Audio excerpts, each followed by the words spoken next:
같은 학교를 졸업해도 10년 뒤 인생이 달라지는 이유에 대해서 한번 설명을 해보려고 하는데요. 사람이 사실 같이 시작하는 게 많습니다. 뭐냐면 나도 가진 거 없고 이 친구도 가진 거 없이 뭔가 같이 학교를 들어간다거나 아니면 같은 직장에 들어가가지고 사실상 똑같은 스타트선에 섰는데 한 10년 정도 지나면 인생이 막 달라져 있죠. 도대체 그게 왜 그럴까라는 거를 한번 얘기를 하려고 합니다. 많은 분들이 이제 부자 되고 싶다는 얘기를 많이 하거든요. 부자 되고 싶다. 나는 부자 될 거다. 이런 얘기들을 많이 하시고 뭐 저희 채널도 그런 얘기를 많이 하기 때문에 당연히 뭐 그런 분들이 댓글도 많이 다시는데 요즘에는 이제 100억 정도가 부자라고 생각하시는 분들이 많아요. 그러다 보니까 얼마 벌고 싶냐? 그럼 한 100억 정도는 벌고 싶다. 이런 얘기들을 하십니다. 그런데 이게 사실 100억이라는 게 정말 큰 돈이고 10억도 큰 돈이거든요. 1억을 100번을 모아야지 100억인데 1억 모으려면 몇 년 걸려요? 라고 생각해 보면은 내 지금 저축률로는 한 7, 8년 걸립니다. 뭐 이런 분들도 많단 말이죠. 그럼 한 700년, 800년 걸리는 일을 지금 내가 생각을 하는 거란 말이죠. 그래서 내가 지금 가지고 있는 어떤 여건이나 상황을 가지고 계산을 해보잖아요. 계산을 해보면 야 이거 100억은 좀 어렵겠는데 라고 생각하기도 합니다. 이게 약간 초등학생들의 꿈과 비슷해요. 초등학생 되면 뭐 옛날에 뭐 대통령 뭐 아니면 뭐 나사에 들어갈 거예요. 뭐 우주 비행사가 될 거예요. 뭐 이러잖아요. 그러다가 이제 차근차근 내려가죠. 그래서 중학생만 돼도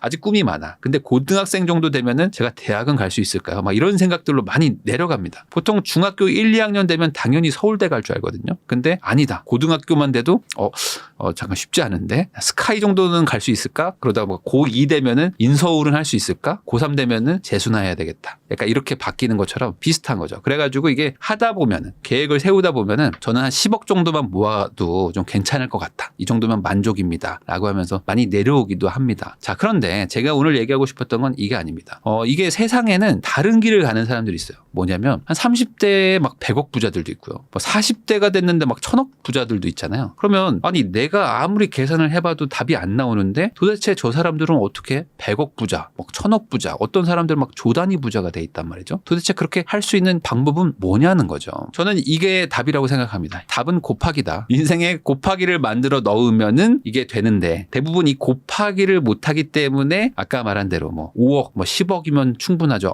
저는 그것도 힘들어요. 라고 말하는 것이다. 이 곱하기가 답이다. 제가 항상 얘기하는 게 있어요. 뭐냐면 이 투자는 사업을 이길 수가 없다. 그러니까 내가 큰 부자 되고 싶으시면 사업하라고 그러거든요. 사업을 해야 큰 부자 되는 거고 투자는 사업을 못하니까 투자를 하는 건데 큰 부자가 되려면 사업을 하라고 하는 이유가 있습니다. 바로 이겁니다. 이 사업은 곱하기를 쓸 수가 있기 때문이에요. 그것도 훨씬 쉽게 쓸 수가 있습니다. 투자 대비 훨씬 곱하기가 잘 돼요. 곱하기가 도대체 뭔데? 이런 겁니다. 우리는 더하기 빼기의 삶을 살죠. 대부분 뭐 저도 직장 생활을 했지만은 월급을 받습니다. 다음 달 월급을 받죠. 또 월급을 받습니다. 그러니까 한마디로 지금 더하고 있는 거죠. 더하기.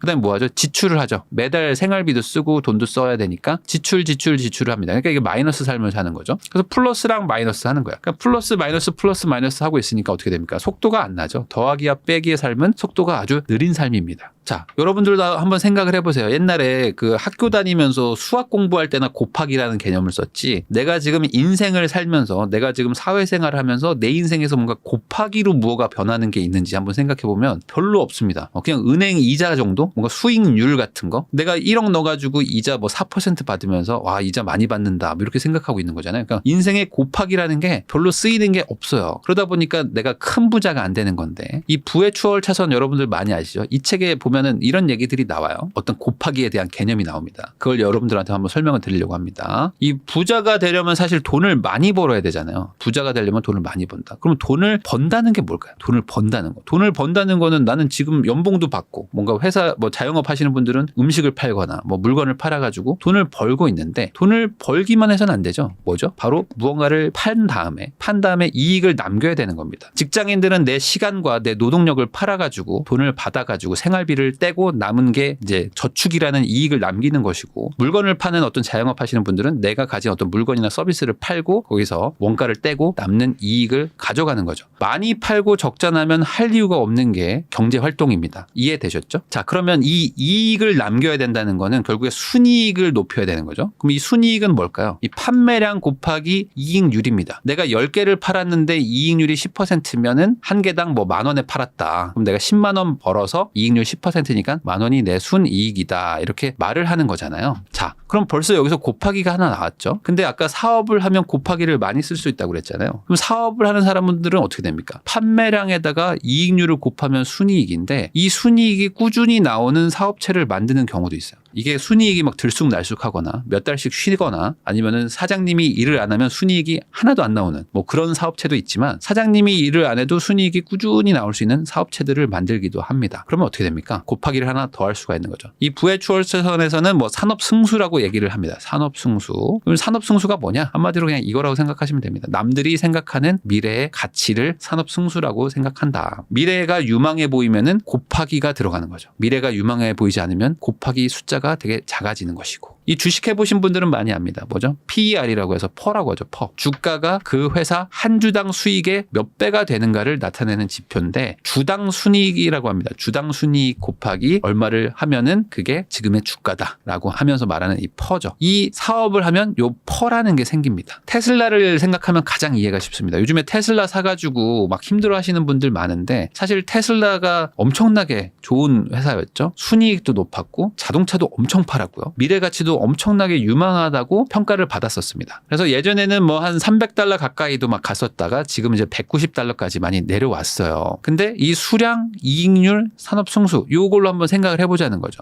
예전에 잘 나갈 때 어땠습니까? 물론 앞으로도 더 잘 나갈 수도 있지만 이 전기차가 미래라는 거에 대해서 아무도 부정을 안 했습니다. 거기다가 그 전기차 시장은 테슬라가 장악한다라는 거에 대해서 테슬라가 미래라는 거에 대해서 아무도 부정을 못했어요. 그러면 이제 전기차로 다 바뀔 것이고 그중에 테슬라가 이 전기차 시장을 다 독점을 하게 되면은 도대체 이 전 세계에 있는 차량에서 벌어들이는 돈이 얼마나 많을까? 이거에 대해서 막 기대감을 갖게 됩니다. 그래서 PER이라고 해가지고 주당 순이익을 계산하는 게 아니라 PDR이라고 해가지고 드림이죠. 꿈을 꾸는 뭐 그런 배수를 곱한다 뭐 이런 식으로까지 얘기를 해서 한때 PER이 1000배가 넘어갔었습니다. 그러니까 한마디로 미래 가치, 산업 승수에 대해서 엄청나게 베팅을 해줬었던 거죠. 그러다 보니까 어떻게 됩니까? 이제 일론 머스크가 순식간에 세계 최고의 부자가 돼버렸죠. 지금은 조금 뭐 내려왔지만 그래도 순식간에 최대 부자가 된 뭐 수백조의 자산가가 된 거는 결국에 아까 말한 곱하기의 계산값이라는 거죠. 이 사람들이 어떤 것에 미래 가치를 높게 쳐주는가 이게 결국에는 이 큰 부자가 되는 어떤 그런 비결이라고 볼 수가 있는데 이 부분에 대해서 내가 지금 가지고 있는 거가 과연 곱하기 뭐 1배라도 받을 수 있는 2배라도 받을 수 있는 게 있는가를 한번 생각을 해보셔야 됩니다. 제가 아까 말씀드렸잖아요. 이 판매량과 이익률이 있는데 미래 가치가 높게 평가받는다는 건 뭐냐면 이 판매량이 앞으로 엄청나게 늘어날 것이고 이익률도 같이 늘어날 것이라는 기대감이 있으면 그 곱하기 산업승수가 커지는 거죠. 내가 지금 파는 거는 중요한 게 아닙니다. 앞으로 더 많이 팔 것인가 그리고 이익률이 더 많이 좋아질 것인가 이게 두 개 다다. 그러면은 PER이 엄청나게 높아지는 거죠. 자, 그럼 우리는 이제 대부분 직장인이니까 이 직장인의 산업 승수를 한번 생각을 해보자 이거죠. 직장인의 미래 가치는 어떨까? 이 판매량 곱하기 이익률인데 우리는 이제 판매를 뭘 하죠? 내 시간과 노동력을 판매하는데 이거는 한계가 있습니다. 딱 제한돼 있는 거죠. 그다음에 내가 일을 하면은 내 업에서 회사에게 벌어다주는 어떤 그 수익률을 어마어마하게 늘릴 수 있는가? 뭐 이런 사람들을 뭐 소위 말하는 뭐 핵심 인재 뭐 이렇게 얘기를 하는데 내가 뭐 그런 사람이라면 뭐 이익률이 막 높아질 테니까 나를 막 승진시키고 나를 연봉을 막 높여주겠죠. 내 미래 가치가 좋으니까. 근데 그게 아니라면은 대부분의 사람들은 뭐 회사의 이익률을 막 증대시키는데 크게 영향을 못 주죠. 그러면 판매량도 그냥 평상시를 유지를 하고 이익률도 그냥 똑같다고 하면은 내 미래 가치는 상당히 낮은 수준일 것이다. 대부분 1도 안 쳐줄 겁니다. 이게 무슨 소리냐면은 직장인은 사실 대체 가능한 인력들이 대부분이에요. 그래서 내가 정말 뛰어난 기술을 가지고 있거나 엄청 대단한 인사이트가 있지 않으면은 내 자리를 다른 사람들이 호시탐탐 노리고 금방 대체도 됩니다. 거기다가 내가 일을 쉬는 순간 어떻게 되죠? 이 매출 발생도 안 되죠. 그러다 보니까 이 미래 가치를 많이 쳐줄 수가 없는 거예요. 그 음식점 사장님들이 대부분 이제 프랜차이즈를 하려고 하시거든요. 이게 왜 그런지 여러분들 한번 생각을 해보세요. 음식점 사장님이라는 건 이제 한 개 점포를 가지고 있는 건데 이게 아니다. 난 5개, 10개, 200개를 만들겠다 하는 꿈을 꾸는 이유가 있습니다. 자, 이 판매량이라는 게 한계가 있어요. 이 내가 아무리 이 가게에서 잘하고 열심히 하더라도 테이블 개수가 있고 영업 시간이 있기 때문에 판매량이라는 거는 이제 딱 그 벽에 딱 막히기 마련입니다. 그러면 아무리 장사를 해도 수익에 한계가 있다는 거죠. 자, 그러면 판매량을 늘리려면 어떻게 되죠? 직원을 뽑아가지고 한다거나 뭐 가게를 막 키웁니다. 그러면 어떻게 됩니까? 판매량은 늘어나긴 하는데 이 수익률, 이익률이 떨어지죠. 왜냐면 가게가 커지니까 회전도 잘 안 되고요. 직원이 많아지니까 인건비도 늘어납니다. 그러면서 뭐 광고도 해야 되고 임대료도 커지죠. 그러니까 전체적으로 이익률이 떨어지는 겁니다. 그러니까 판매량은 늘어나는데 이익률이 내려가니까 또 미래 가치가 높아지지 않는 되는 거예요. 그래서 어떻게 하느냐? 프랜차이즈라는 걸 하는 거죠. 프랜차이즈는 음식 장사를 하는 거에서 플랫폼 기업으로 변환을 하는 거죠. 전환되는 게 프랜차이즈 산업이라고 생각을 하거든요. 그러니까 내가 단순히 점포를 만들어서 많이 팔겠다가 아니라 이 사업을 복제를 시켜가지고 이 사업을 하고 싶은 사람들에게 이 플랫폼을 파는 거죠. 이 플랫폼을 팔면서 중간에 수수료를 마진을 가져가는 사업으로 바꾸는 순간 이제 어떻게 됩니까? 판매량도 많이 늘릴 수가 있고 이익률도 계속 상승을 시킬 수가 있는 것이죠. 자, 그러면 이게 사업을 하라고 했으면 뭐 사업이 쉬우면 할 텐데 사업이 사실 어렵잖아요. 다들 사업하고 싶지만 사업을 못하는 이유는 뭡니까? 어려워서. 왜 그러냐? 이 마이너스도 곱하기가 되기 때문입니다. 이 사업이라는 거는 곱하기를 많이 쓸 수 있다고 했는데 반대로 내가 뭐 하나 마이너스가 나는 순간 마이너스가 곱하기가 된다. 자, 내가 사업을 뭐 하나 했어요. 근데 판매량도 부진해. 뭔가 답이 안 나와. 안 팔려. 그래서 막 돈도 잘 못 벌어. 근데 이 판매량이 떨어지면 어떻게 됩니까? 기본적으로 원가가 엄청나게 들어가요.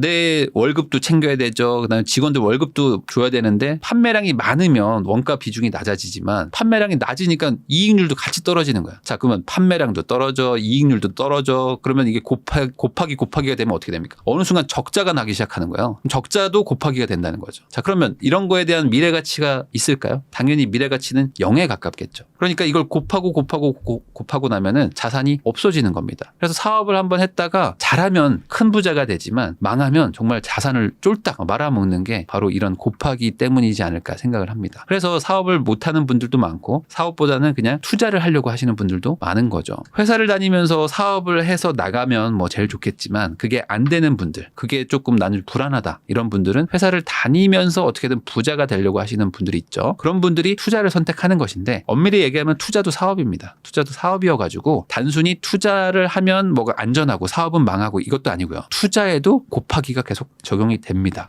순이익 곱하기 산업 승수가 결국에는 어떤 뭐 부자가 되는 길이라고 했는데 이 미래 가치가 좋아질 무언가를 사 모으는 게 바로 투자잖아요. 그러니까 이 순이익도 앞으로 좋아질 만한 그런 자산, 그다음에 미래 가치도 앞으로 사람들이 좋게 평가할 자산, 이거를 사 모으면 사업보다는 좀 느리지만 투자로도 부자가 되기 시작합니다. 이 주식 투자를 생각하면 제일 쉽습니다. 돈 잘 버는 회사를 사면은 순이익이 높아지는 거니까 이거 사면 되는 거죠. 그다음에 앞으로 더 잘 벌 회사를 사면은 당연히 미래 가치도 점점 사람들이 좋게 평가하니까 내가 산 가격 대비 오른다. 이거는 다들 이해가 쉽잖아요. 자, 그럼 부동산은 어떨까? 부동산의 순이익이라는 거는 뭐냐? 전세죠. 전세가 막 오른다든지. 왜냐면 사람들이 이제 여기 살고 싶어 하는 거니까. 정확하게는 월세가 더 맞을 수도 있습니다. 월세라는 건 순수한 사용비니까 월세도 막 상승하는 거야. 그러면 이 물건은 사람들이 더 많은 돈을 내고도 쓸 만큼 좋은 물건이구나 라는 게 이제 순이익 개념이라면 부동산의 산업 승수는 뭘까? 미래 가치라고 그랬잖아요. 미래 가치는 뭐죠? 이 주변이 개발될 거야. 이제는 사람들이 뭐 한강변을 좋아해. 아니다, 이제는 뭐 공원뷰를 좋아해. 이러면서 인식이 바뀔 거야. 그러니까 예전에 사람들은 몰랐는데 지금 사람들은 야, 이게 더 좋은 거 아니야? 앞으로 테슬라가 미래를 다 장악하는 거 아니야? 뭐 이런 식으로 생각하는 순간 산업 승수가 엄청나게 높아진다는 거죠. 한 30년 전만 하더라도 재건축에 대해서 아무도 관심이 없었습니다. 다들 그냥 뭐 재건축 뭐 이런 게 뭐 있나? 라고 개념도 잘 없었을 때였는데 그러다 보니까 그때는 주공 아파트라든지 뭐 낡은 아파트들이 다 쌌어요. 싸고 다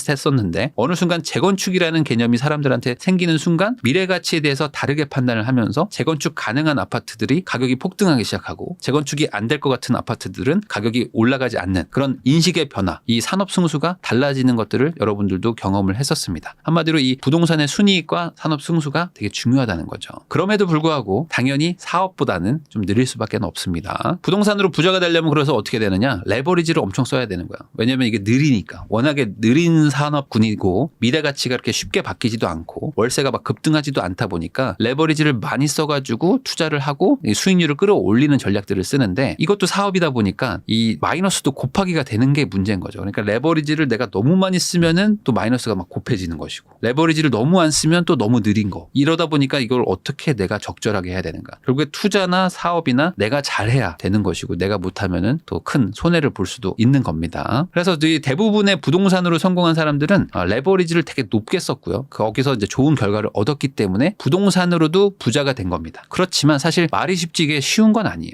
레버리지 높게 쓴다는 게 참 어렵습니다. 왜냐면 그 이자에 대한 압박감도 있고요. 그리고 이제 이렇게 써도 그 이상의 수익을 낼 만한 걸 찾는 것도 사실 쉽지는 않습니다. 그러다 보니까 이 부동산 공부를 해라라고 말을 하는 거죠. 왜? 이 수익 상승, 월세나 어떤 이런 가치가 상승할 만한 그런 것도 좀 찾을 눈이 필요하고 미래 가치, 사람들이 지금보다 나중에 더 좋게 볼 게 뭘까라는 거를 판단하는 그런 것도 결국에 다 공부거든요. 그러다 보니까 부동산 부동산은 공부를 좀 해야 되는 분야입니다. 자, 물론 이 부동산의 가치가 시대마다 막 달라집니다. 수익이 막 올라갔다 내려갔다 막 이러기도 해요. 어떤 동네가 뭐 바뀌기도 하죠. 개발되기도 하고 뭐 거꾸로 좀 안 좋아지기도 하는 것도 있고. 그리고 사람들이 생각하는 미래 가치 평가도 막 달라지기도 합니다. 뭐 몇 년 전에는 막 엄청나게 막 좋을 것 같다고 생각했던 것도 한 2, 3년 지나면은 여기가 절대 안 돼라고 생각하면서 사람들이 막 인식이 바뀌기도 합니다. 그래서 이게 막 왔다 갔다 하기 때문에 지금 뭐 상황이 안 좋다고 해서 앞으로도 계속 안 좋을 거야. 이렇게 판단하는 것도 좀 이상하고요. 지금 또 너무 좋으니까 앞으로 계속 좋아질 거야 라고 생각하는 것도 이상하다. 결국에 이게 변화한다라는 걸 꼭 기억을 하셔야 됩니다. 그래서 이 내용을 좀 정리를 하면은 결국에 이건 것 같아요. 부자 되고 싶다라고 말을 하는 사람들은 결국에 내 인생에 지금 곱하기가 거의 없고 더하기랑 마이너스밖에 없는데 이 곱하기라는 걸 넣을 것이냐 말 것이냐를 결정을 해야 되는 거야. 이 곱하기라는 걸 넣는 순간 플러스도 곱해지고 마이너스도 곱해지기 때문에 그걸 리스크라고 합니다. 이 리스크를 감수할 것인가 안 할 것인가를 가지고 내 인생을 설계를 해보는 거죠. 그래서 내가 리스크를 감수할 생각은 없는데 부자가 되고 싶다 이러면은 그냥 희망이 되는 것이고, 리스크를 많이 감수할 테니까 대신 그 가치가 마이너스가 되지 않게 어떻게든 내가 잘 운영하고 잘 한번 공부해가지고 좋은 선택을 하겠다라고 생각을 하는, 그 노력을 하겠다라고 마음을 먹으면 이 리스크가 이제 곱하기로 들어가면서 내 부를 키워주는 그런 방향으로 가게 됩니다. 결국에 이 리스크를 감수하는 거 없이 부자 되는 사람은 없다는 얘기를 제가 하고 싶었어요. 투자든 사업이든 결국에는 리스크인 거고, 이 리스크를 어떻게 관리하고 컨트롤하고 극복해내느냐의 싸움인 것 같다. 그래서 내가 부자가 되고 싶다고 생각하시는 분들은 한번 이 부분 한번 많이 고민해 보시면 도움이 될 것 같아서 영상 한번 만들어 봤습니다.